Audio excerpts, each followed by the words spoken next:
In Acts 9, God was ready to have his day of wrath and judge the world, but he unexpectedly saved and raised up the Apostle Paul on the road to Damascus. This marked the beginning of a new dispensation, or program, that God had kept secret since the world began. God's prior program with the nation of Israel to establish the kingdom on the earth was temporarily suspended. This present dispensation in which we are now living was a secret, or mystery, meaning that it was never known about previously. In all of the Bible, from Genesis up to Acts 9, this dispensation was never once mentioned. This dispensation is separate from God's time past program with Israel, and there are several differences between these two programs. The main difference is that while God's program with Israel was designed to repossess the earth and establish God's kingdom, the dispensation of grace is designed to repossess the heavenly places. God revealed to Paul his plan to repossess the heavenly places from Satan, the prince, the power of the air. The revelation of this dispensation blindsided Satan, since up to this point God had only talked about repossessing the earth. Now, having revealed that he would repossess both the earthly and heavenly realms, God proved that he would defeat Satan and be the one and only Most High God, possessor of heaven and earth. Another major difference is that today, God is not dealing with Israel as his chosen nation.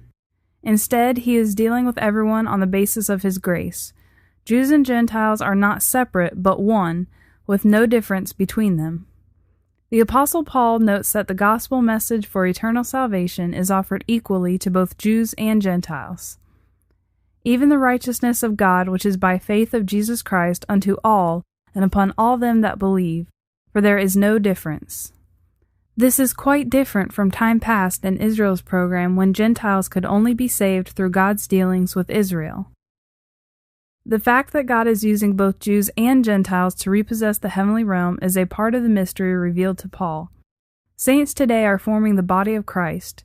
Members of this body will replace areas of rulership in the heavenly places currently held by angels who sided with Satan.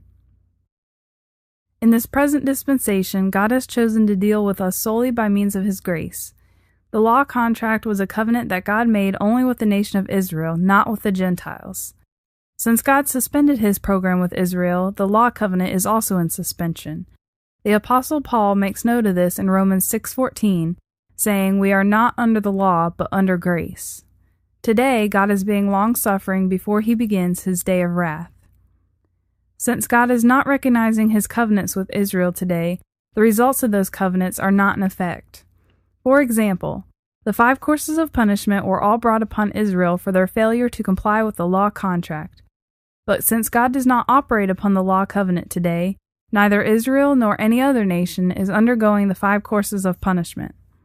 Furthermore, all miracles, signs, wonders, and other forms of divine intervention mentioned previously in the Bible are not in effect today because they were covenanted only with Israel. While miracles were designed for specific purposes in Israel's program, the Apostle Paul says today, "We walk by faith, not by sight." However, God does perform something much more powerful in our inner man. Today, God offers us the chance to be educated as his sons.